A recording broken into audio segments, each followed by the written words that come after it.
SITH.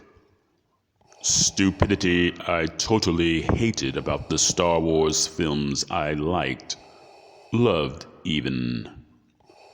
This will be a variant transmission from all of its predecessors. How, you may ask?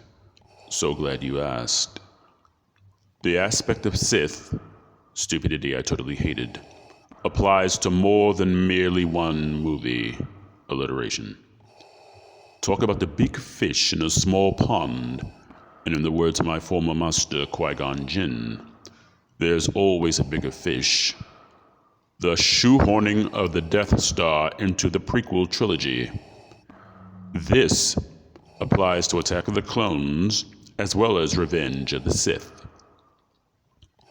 I have one thing to say in regards to this situation. Why? Why? I almost sound like Nancy Kerrigan, but really, why? To give a little background, Count Dooku, head of the Confederacy of Independent Systems, is given a data card by Poggle the Lesser in the catacombs of Geonosis, where this bug tells the Count the Jedi must not find our designs for the ultimate weapon. If they find out what we're planning to build, we're doomed.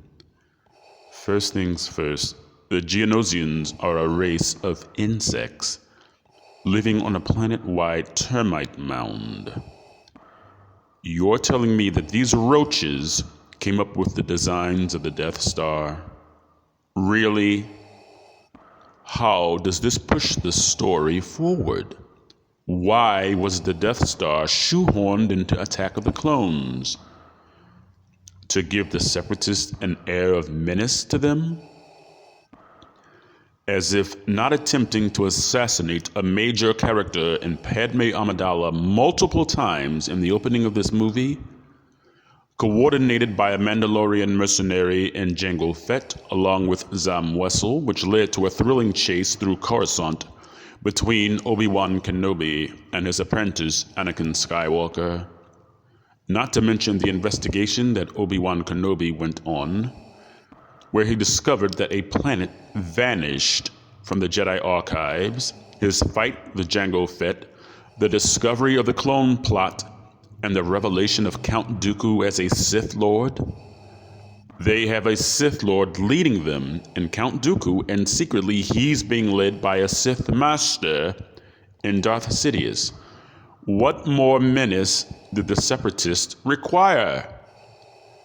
And the thing about Darth Sidious being in charge is another plot hole, because Darth Sidious allegedly betrayed Newt Gunray at the end of The Phantom Menace. So why would Newt Gunray and the Separatist Alliance work with Darth Sidious? You may say Count Dooku was their leader. In Revenge of the Sith, Darth Sidious addresses the Separatist Council on Mustafar. Why wouldn't he think he was being betrayed again?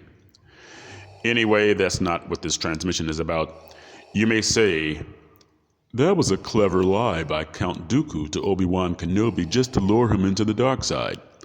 How in the name of the Force can Dooku and Sidious keep track of all these lies? Ridiculous!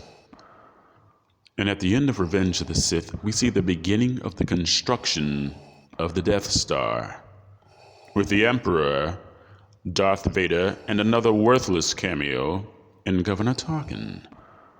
He isn't mentioned by name, but that forest green uniformed officer is Wilhuff Tarkin. This does nothing for the story of the prequels nor the original trilogy. All it does is make Admiral Conan Antonio Madi, the man I force-choked in the Death Star conference room, who was originally credited with the construction of the Death Star, worthless. Conan Antonio Madi is now impotent because of the appearance of the Death Star in the prequel trilogy being created by the Geonosians and not him. This has been SITH. Stupidity I Totally Hated about Star Wars movies I like and love. Stay tuned for more.